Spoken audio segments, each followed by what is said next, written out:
नमस्कार विद्यार्थियों, स्वागत अभिनंदन आप सभी का राजकीय महाविद्यालय सुमेरपुर के यूट्यूब चैनल पर।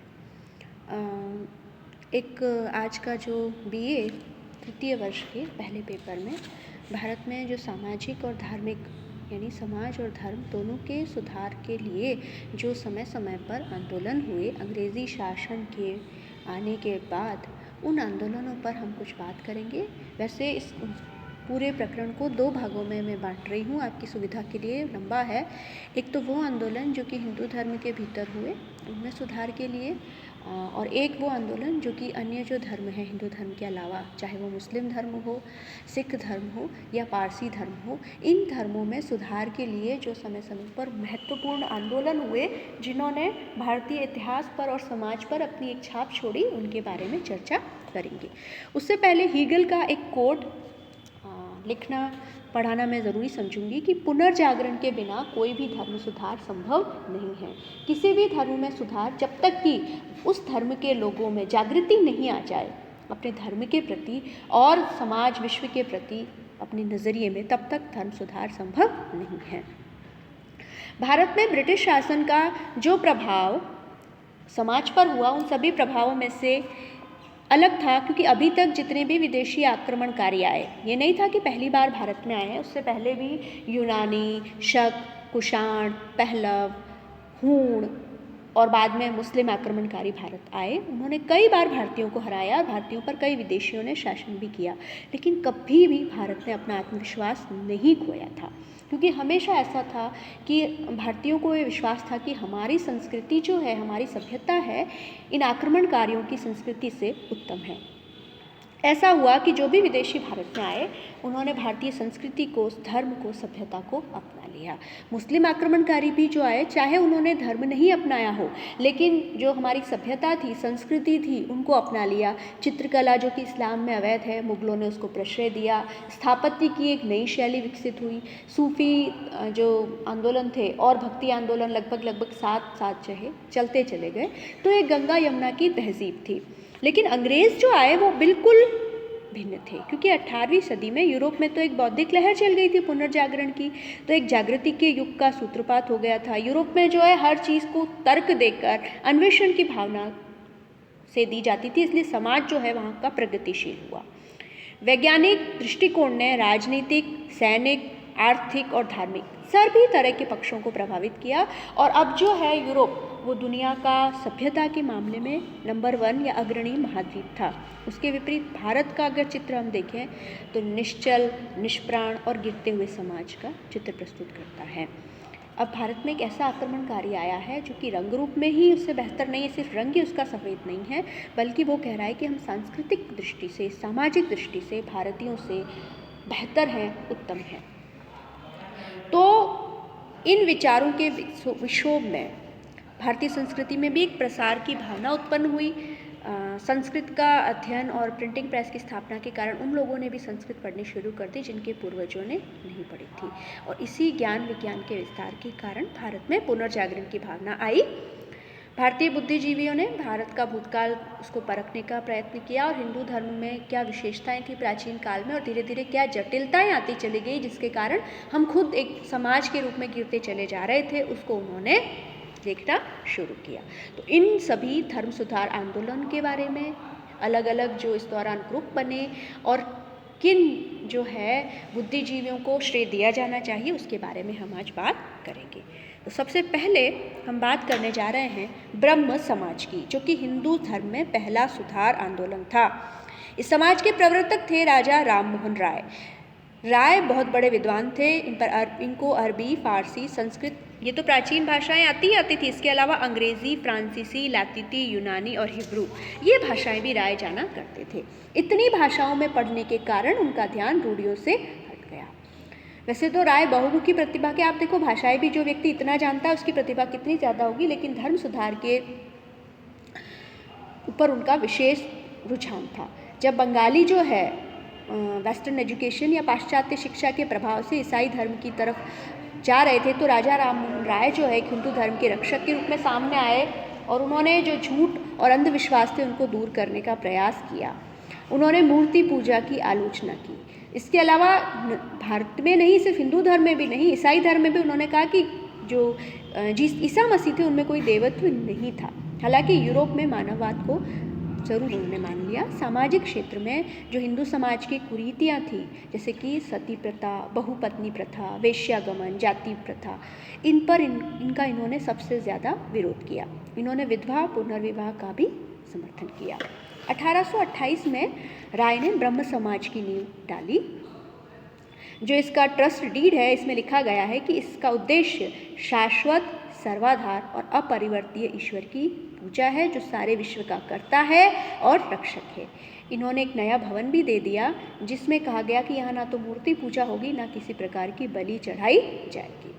उनके जो उपदेश थे, उनका तात्पर्य पूरे सभी धर्म जो विश्व में हैं उनमें एकता को सुदृढ़ करना था। राजा राममोहन राय अपने आजीवन हिंदू ही रहे और यज्ञोपवीत पहनते रहे। 1833 में इनकी अकाल मृत्यु हो गई इंग्लैंड में। इसके कारण समाज को मार्गदर्शन नहीं मिल पाया। राय का मैं एक और कहना चाहूँगी, जो सबसे बड़ा योगदान था वो सती प्रथा के बारे में था। इन्होंने पुराणों का अध्ययन किया, उपनिषदों का अध्ययन किया, वेदों का अध्ययन किया और ये बताया कि प्राचीन वेदों में, उपनिषदों में कहीं भी सती की बात नहीं कही गई है। जो 12-12, 8-8, 9-9 साल की लड़कियों को सती बना दिया जाता था। कहते हैं कि राजा राममोहन राय के खुद के बड़े भाई की मृत्यु हो गई थी असमय, और उनकी भाभी जो बहुत कम उम्र की थी, उनको सती होना पड़ा था। इसका उनके मस्तिष्क पर गहरा प्रभाव पड़ा और उन्होंने पूरा अपना जो जीवन है इस सती प्रथा के विरोध को ही अर्पित कर दिया। जब लॉर्ड विलियम बेंटिक, जो कि भारत के गवर्नर जनरल थे, सती प्रथा के विरोध में कानून ला रहे थे, तो कई जो रूढ़िवादी जो लोग थे उन्होंने कहा कि इसकी आलोचना की, ये तो हमारे सती प्रथा वैध है, धर्म का हिस्सा है, समाज इसे वैध मानता है। लेकिन राजा राममोहन राय कठोर रूप से सती प्रथा के विरोध के पक्ष में खड़े रहे। उन्होंने अपने पत्रों के माध्यम से, अपने अखबारों में लेखों के माध्यम से सती प्रथा की जो है आधारशिला पर चोट की और आखिरकार एक्ट बनाकर सरकार को सती प्रथा पर पाबंदी लगानी पड़ी। अब हम आ जाते हैं ब्रह्म समाज पर। राजा राममोहन राय की 1833 में मृत्यु के बाद इसको आगे बढ़ाया देवेंद्रनाथ टैगोर ने। ये खुद इस आंदोलन में 1842 में सम्मिलित हुए थे। उनके विचार में कि लकड़ी और पत्थर की जो मूर्तियां हैं, मूर्ति पूजा का ये समाज विरोधी था। ईश्वर को चाहे जिस रूप में पूजो, चाहे आप गायत्री मंत्र में पूजो या साधारण रीति से पूजो तो भी ठीक है। इस समाज के प्रसार में केशव चंद्र सेन, उनका बड़ा योगदान है। इनके व्यक्तित्व से प्रभावित होकर के जगह जगह इसकी शाखाएं शुरू हुई। इनको ब्रह्म समाज का आचार्य नियुक्त कर दिया गया। लेकिन केशव चंद्र सेन की जो शक्ति, वाक्पटुता और उदारवादिता थी, इसके कारण जगह जगह शाखाएं तो खोल दी गई, लेकिन इनके उदारवाद के कारण ब्रह्म समाज में पहली फूट पड़ गई और 2 भागों में बट गए। जो केशव चंद्र सेन थे, उन्होंने 1865 में नवीन ब्रह्म समाज की स्थापना की, जिसे वो आदि ब्रह्म समाज कहने लगे, और देवेंद्रनाथ टैगोर साधारण ब्रह्म समाज कहने लगे। लेकिन 1878 में एक और फूट पड़ी, क्योंकि केशव चंद्र सेन एक तरफ तो बाल विवाह के लिए उसके विरुद्ध प्रचार कर रहे थे, किंतु खुद ने 1878 में अपनी 13 वर्षीय पुत्री का विवाह कूच बिहार के महाराजा से कर दिया। तो इस कारण जो उदारवादी थे, उन्होंने जो है उनके खिलाफ ब्रह्म समाज को छोड़ दिया और नया ब्रह्म समाज बनाया। धर्म के क्षेत्र में ब्रह्म समाज का महत्व, हम ये नहीं कहे कि इन प्राचीन परंपराओं को बनाया रखा और किसको छोड़ दिया, लेकिन इनने अवतारवाद को छोड़ दिया। इन्होंने कहा कि धर्म ग्रंथों को मानवीय अंतरात्मा और तर्क के ऊपर नहीं माना जा सकता। ब्रह्म समाज ने बहुदेववाद और मूर्ति पूजा, इस पर करारी चोट की, इसे छोड़ दिया। सबसे बड़ी चीज़, ब्रह्म समाज ने वर्ण व्यवस्था की आलोचना की। समाज सुधार के विषय पर इसका बहुत अधिक प्रभाव था। कई सारे अंधविश्वास और हठ धर्मता को इन्होंने स्वीकार कर दिया। सबसे बड़ी चीज़ तो कि विदेशी जो है वो बाहर नहीं जा सकते, जो प्रतिबंध लगाया गया था मध्यकाल में, उसकी इन्होंने आलोचना की। स्वयं राजा राममोहन राय जो है वो भी 1833 में इंग्लैंड गए। स्त्रियों की प्रतिष्ठा बनाए रखने के लिए प्रयत्न किए। बहुविवाह, सती प्रथा, बाल विवाह, पर्दा प्रथा, इसको समाप्त करने के लिए प्रयास किए, और विधवा विवाह और स्त्री शिक्षा के लिए भी समाज ने अत्यधिक प्रयास किए। साथ ही साथ इसने जाति प्रथा और अस्पृश्यता को मिटाने के लिए भी कोशिशें की। तो हिंदू धर्म में ब्रह्म समाज के योगदान को हम कहीं से भी छोटा नहीं कह सकते हैं। अब अगला जो आ रहा है वो है प्रार्थना समाज। जब महाराष्ट्र में भी ब्रह्म विचारधारा फैली तो वैसे शुरुआत में 1849 में एक परमहंस सभा की स्थापना की गई। 1867 में केशव चंद्र सेन की प्रेरणा से बम्बई में प्रार्थना समाज स्थापित हुआ। ये जो है कोई नए मत के अनुयायी अपने को नहीं मानते थे और हिंदू धर्म के अंदर ही एक आंदोलन के रूप में विकसित होना चाहते थे।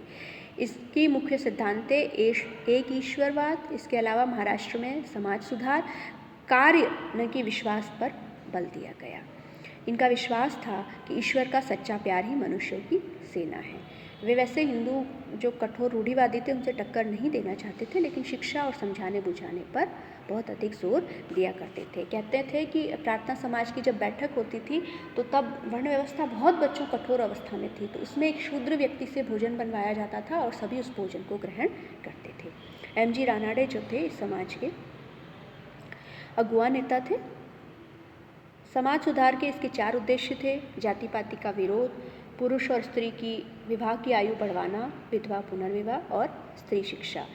इस समाज के मुख्य नेता एम जी रानाडे, जिनको कि महाराष्ट्र का सुकरात कहा जाता है, एम जी चंद्रावरकर थे। इन्होंने दलित क्षेत्र में समाज सेवा के क्षेत्र में महत्वपूर्ण काम किए हैं। ये था महाराष्ट्र में प्रार्थना समाज। अब हम अगला अपना सुधार पर आ जाते हैं, जिसने उत्तरी भारत में एक आंदोलन सा खड़ा कर दिया। आर्य समाज, जिसकी स्थापना 1875 में की गई थी। ये आंदोलन जो थे पुनरुत्थानवादी आंदोलन था। हम ये याद रखें कि स्वामी दयानंद सरस्वती और उनके गुरु दोनों ही पाश्चात्य शिक्षा से बिल्कुल प्रभावित नहीं थे। वो वैदिक परंपरा में विश्वास करते थे और दयानंद सरस्वती ने प्रसिद्ध नारा दिया था, बैक टू द वेदास, या वेदों की ओर चलो। आज तक सभी जो मतांतर है उनके विरुद्ध उनको पाखंड और झूठ कहा था। अब दयानंद सरस्वती के बारे में थोड़ा सा जान लेते हैं। इनका मूल नाम था जन्म का मूलशंकर। इनका जन्म 1824 में गुजरात की मोरवी रियासत में एक ब्राह्मण परिवार में हुआ था। इनके पिता वेदों के विद्वान थे। वैसे कहते हैं कि जब वो एक बार छोटे थे और भगवान की मूर्ति पर कोई मिठाई चढ़ाई गई, दयानंद वहीं बैठे देख रहे थे, इतने में एक चूहा आया और उसने वो मिठाई ले ली। उस दिन से उनका मूर्ति पूजा पर से विश्वास हट गया। जब इनके परिवार वालों ने इन पर विवाह पर दबाव डाला विवाह करने के लिए, तो ये घर छोड़ करके चले गए और जगह जगह घूमते रहे। 1860 में मथुरा पहुँचे और स्वामी विरजानंद से इन्होंने वेदों की शिक्षा ली, वेदों के बारे में पढ़ा। 1875 में बम्बई में इन्होंने आर्य समाज की स्थापना की, जिसका उद्देश्य था प्राचीन वैदिक धर्म की पुनः स्थापना करना। बाद में 1877 में लाहौर में इसकी स्थापना हुई और इसके बाद ये असीम लोकप्रियता को प्राप्त हुआ। राष्ट्रीय स्तर पर इसकी लोकप्रियता में वृद्धि हुई। अब इसके क्या विश्वास थे? मूर्ति पूजा, बहुदेववाद, अवतारवाद, पशु बलि, श्राद्ध, जंत्र मंत्र तंत्र, झूठे कर्मकांड को ये नहीं मानते थे। वेदों को ही ईश्वरीय ज्ञान मानते थे कि वेदों की रचना तो स्वयं ईश्वर ने की है। ठीक है। और कहते थे कि पुराणों में जो दिए गए मनगढ़ंत कथाएं उसके आधार पर अपनी बुद्धि का प्रयोग करें और वैदिक मंत्रों को तर्क की कसौटी पर परखने को ये कहा करते थे। उन्होंने अद्वैतवाद को नारा दिया कि आत्मा परमात्मा का ही भाग है, संसार एक माया है, इसमें झूठ के अलावा कुछ भी नहीं है। इन्होंने कहा कि परमात्मा, सच्चित और आनंद, ये तीनों अनादि और अनंत है। स्वामी जी की शिक्षा को कई सारे व्यक्तियों ने अपनाया और आगे चलकर अरविंद घोष ने भी इसकी भूरी भूरी प्रशंसा की। सबसे बड़ी चीज़, इन्होंने ब्राह्मण वर्ग जो है उसका धार्मिक जो दबदबा था उसको चुनौती दी। उन्होंने कहा कि ब्राह्मण मध्यस्थ है ईश्वर और मनुष्य के बीच इसकी खिल्ली उड़ाई। इन्होंने कहा कि शूद्रों को भी, स्त्रियों को भी वेद पढ़ने का अधिकार है। ऐसा कहने वाले वो पहले सुधारक थे। यज्ञोपवीत धारण करना, ये सारी इनके आलोचक थे। मूर्ति पूजा का ये समाज विरोधी था। बाल विवाह, शाश्वत वैधव्य, विधवा को हे माना, पर्दा, दहेज, बहुविवाह, वेश्यागमन, देवदासियाँ, ये जो सारी बुराइयाँ थी, इनकी इन्होंने कड़े शब्दों में आलोचना की। स्वामी जी की पुस्तक का नाम था सत्यार्थ प्रकाश, जिनमें उनके सभी विचार आप पढ़ सकते हैं। उस समय तक ईसाई, मुस्लिम, सिख जो है हिंदू धर्म की कुरीतियों और झूठे विश्वासों की खिल्लियाँ उड़ाते थे। तो स्वामी दयानंद सरस्वती ने इन धर्मों में भी बुराइयाँ निकाली और जगह जगह पर शास्त्रार्थ करके कट्टरपंथियों को पराजित किया।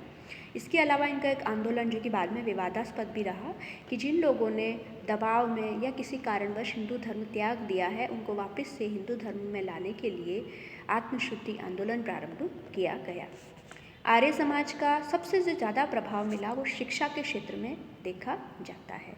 इसकी दो तरह की शाखाएं स्थापित हुई। एक तो वो जो वैदिक शिक्षा पर जोर देते थे, गुरुकुल पद्धति में शिक्षा दिया करते थे, स्वामी लेखराम और मुंशीराम, जिन्होंने कांगड़ी में गुरुकुल की स्थापना की, और एक दयानंद एग्लो वैदिक कॉलेज, जिसमें वेदों के साथ साथ अंग्रेजी की भी शिक्षा दी जाती थी। इसकी स्थापना का श्रेय लाला लाजपत राय आदि को दिया जाता है, जिन्होंने पंजाब में इस तरह की डीएवी इंस्टीट्यूट खोली। आज भी डीएवी इंस्टीट्यूट और ये गुरुकुल जो हैं प्रचलित हैं। आर्य समाज में कई सारी बातें थी जिनने न सिर्फ भारतीयों के धर्म को बल्कि समाज को भी प्रभावित किया। इन्होंने जो शुद्धि आंदोलन शुरू किया था, जिसके अंतर्गत जो अन्य धर्म के लोग थे वो हिंदू धर्म में लाए गए, इसके कारण इसको कई बार अशांति का जन्मदाता भी कहा जाता है। लेकिन सबसे बड़ी चीज़, आर्य समाज ने पहली बार भारतीयों में आत्मविश्वास की, स्वदेशी की, स्वभाषा की भावना भरी। अब अगले आंदोलन पर हम आ जाते हैं, रामकृष्ण आंदोलन पर।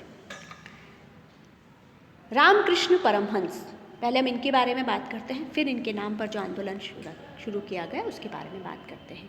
कलकत्ता के दक्षिणेश्वर में काली माता का जो मंदिर है उसमें एक पुजारी थे। वैसे भारतीय थे, इनकी भारतीय संस्कृति में, विचारों में पूरी आस्था थी, लेकिन सभी धर्मों को वो सच मानते थे। उनका कहना था कि कृष्ण, हरि, राम, ईसा मसीह, अल्लाह सब एक ही हैं। वो मूर्ति पूजा में एकमात्र, अभी हम जितनों के बारे में पढ़ेंगे, एकमात्र ऐसे हैं जो मूर्ति पूजा को माना करते थे। किंतु वो चिन्ह और कर्मकांड की अपेक्षा आत्मा पर ज़्यादा बल देते थे। ईश्वर प्राप्ति के लिए कहते थे कि अनन्य भक्ति और निस्वार्थ प्रेम चाहिए। उन्होंने तीनों प्रकार की साधना की, तांत्रिक, वैष्णव और अद्वैत, और निर्विकल्प समाधि की स्थिति प्राप्त कर ली। इस कारण लोग उन्हें परमहंस कहते थे। इनकी मृत्यु के बाद इनकी शिक्षाओं को फैलाया नरेंद्रनाथ दत्त ने, जिनका की लोकप्रिय नाम स्वामी विवेकानंद है। इन्होंने इनकी शिक्षा का साधारण भाषा में वर्णन किया। स्वामी विवेकानंद न्यू हिंदुज्म या नवीन हिंदू धर्म के प्रचारक के रूप में उभरे। 1893 में शिकागो में धर्मों की संसद हुई, पार्लियामेंट्स ऑफ रिलीजन्स हुई, जिसमें जब जाकर के स्वामी विवेकानंद ने प्राचीन वैदिक धर्म के बारे में अपने विचार रखे और वैदिक धर्म की विशेषताओं से शेष विश्व को अवगत करवाया, तो पूरी दुनिया भौचक्की सी रह गई। अगले दिन अखबारों में ये छापा गया कि हम कितने मूर्ख हैं कि इतने दार्शनिक और तार्किक आधार पर जो धर्म खड़ा हुआ है, वहाँ जाकर के हम अपने ईसाई धर्म का प्रचार प्रसार कर रहे हैं। स्वामी जी ने हिंदू धर्म में भी जो बुराइयाँ आ गई थी कि मुझे मत छुओ, हम जो छुआछूत कर रहे हैं, उसके खिलाफ आवाज़ उठाई। उन्होंने कहा कि हमारा जो धर्म है अब सिर्फ खान पान तक सीमित रह गया है। उनके अनुसार अगर भूखा व्यक्ति, उसके आगे हम धर्म की बात करेंगे, तो मैं उस व्यक्ति को महात्मा मानता हूँ कि जो गरीब को देखकर रो देता है, नहीं तो वो दुरात्मा है। और उनका कहना था कि हमारे देश के जब तक लाखों लोग भूख का और अज्ञान का जीवन बिता रहे हैं, तब तक हर वो व्यक्ति देशद्रोही है जो कि अपने विद्या और ज्ञान पर पैसा तो खर्च कर रहा है, लेकिन उसकी परवाह अब उसको नहीं है। विवेकानंद ने कोई राजनीतिक संदेश नहीं दिया, लेकिन उनके लेखों ने, उनके भाषणों ने भारतीयों में एक आत्मविश्वास की और आत्मगौरव की भावना जगाई। पक्के देशभक्त थे। आगे चलकर सुभाष चंद्र बोस, नेताजी जो थे, उन्होंने विवेकानंद को आधुनिक राष्ट्रीय आंदोलन का आध्यात्मिक पिता कहा गया। 1897 में जब वो भारत वापस आए शिकागो से लौटकर, तो उन्होंने रामकृष्ण मिशन की स्थापना की, जो कि लोक सेवा और समाज सुधार का केंद्र बन गया। वेलूर में इसका आश्रम है। ये अभी भी चल रहे हैं। देश में कई सारे औषधालय, अस्पताल, विद्यालय आदि चला रहे हैं। और जब भी देश पर विपत्ति आती है, तो रामकृष्ण मिशन के जो कार्यकर्ता हैं वो बढ़ चढ़ कर लोक सेवा के काम किया करते हैं। अब तक तो बच्चों हमने बात करी भारतीयों के द्वारा भारतीय या हिंदू धर्म के लिए चलाए गए आंदोलन पर। अब मैं एक ऐसे आंदोलन की बात कर रही हूँ जो कि विदेशियों ने चलाया, थियोसॉफिकल सोसाइटी या थियोसॉफिकल सभा। 1875 में ये जो वेस्टर्न विद्वान थे, उन्होंने भारतीय संस्कृति और विचारों से जो प्रभावित हुए थे, उन्होंने इसकी स्थापना की थी। 1875 में मैडम H.P. ब्लावेत्स्की, एक रशियन जर्मन रूसी रक्त की महिला, इन्होंने इसकी नींव रखी और बाद में कर्नल M.S. एल्काट भी उनसे जाकर के मिल गए। 1882 में मद्रास के अडयार में इन्होंने अपना ऑफिस खोल दिया। इस समाज के अनुयायी ईश्वरीय ज्ञान, आत्मिक हर्षोन्माद और अंतर्ज्ञान द्वारा प्राप्त करने का प्रयत्न करते थे। ये जो हैं प्राचीन जो पुराणों में पुनर्जन्म और कर्म की अवधारणा दी गई उनमें मानते थे। सांख्य और उपनिषदों के दर्शन द्वारा प्रेरणा प्राप्त करते थे और इनका विश्वास था आध्यात्मिक भातृभाव में। 1807 में कर्नल ऑलकॉट की मृत्यु हो गई। उसके बाद इस सोसाइटी की बागडोर आई श्रीमती एनी बिसेंट के हाथों में, जिन्होंने इसको और अधिक लोकप्रिय बनाया। अपने जीवन के शुरुआत में ही बिसेंट का जो है ईसाई मत से विश्वास उठ गया था। उनके पति जो कि एक पादरी थे, उनसे तलाक ले लिया और 1882 में वो थियोसॉफिकल सोसाइटी के संपर्क में आई। श्रीमती बिसेंट भारतीय विचार संस्कृति से भलीभांति परिचित थी और भगवद गीता का उन्होंने अनुवाद किया था। वे वेदांत में विश्वास करती थी। अलौकिकवाद पर, आध्यात्मिकता पर बल इसमें दिया गया था। धीरे धीरे एनी बिसेंट हिंदू हो गई, सिर्फ विचारों से ही नहीं, अपने खान पान, भोजन, वस्त्र, मेल मिलाप और शिष्टाचार में भी। हिंदू पुनर्जागरण का आंदोलन बन गया थियोसॉफिकल सोसाइटी श्रीमती बिसेंट के नेतृत्व में। 1898 में उन्होंने बनारस में सेंट्रल हिंदू कॉलेज की नींव रखी, जो कि आगे चलकर बनारस हिंदू विश्वविद्यालय बन गया। आज भी भारत में शिक्षा के क्षेत्र में इसका योगदान अग्रगण्य है। आयरलैंड की होम रूल लीग के नमूने पर श्रीमती बिसेंट ने होम रूल लीग शुरुआत कराई। थियोसॉफिकल सोसाइटी ने शिक्षित हिंदुओं और अलग अलग मतों को मानने वालों का एक संयुक्त डिनोमिनेटर बना दिया। इन्होंने रूढ़िवादी परंपरा के अनुसार हिंदू धर्म की व्याख्या की और प्राचीन भावना कृणवंतो विश्वमार्यम को साकार बनाने का प्रयत्न किया। तो बच्चों, अंग्रेजी शासन के बाद भारत में सामाजिक और धार्मिक रूप से जो आंदोलन चले, उनमें पहला भाग आज के वीडियो में था। अगले वीडियो में हम बात करेंगे जो हिंदू धर्म के अलावा अलग अलग धर्म के और भी लोग हमारे देश में रहते हैं, उन्होंने भी धार्मिक सुधार के लिए क्या क्या काम किए, कौन कौन से आंदोलन हुए, उसके बारे में। उम्मीद करती हूँ कि आज का ये वीडियो आपकी समझ में भी आया होगा और आपको काफ़ी दिलचस्प भी लगा होगा। इतना कहकर ही ये वीडियो हम यही समाप्त करते हैं। धन्यवाद।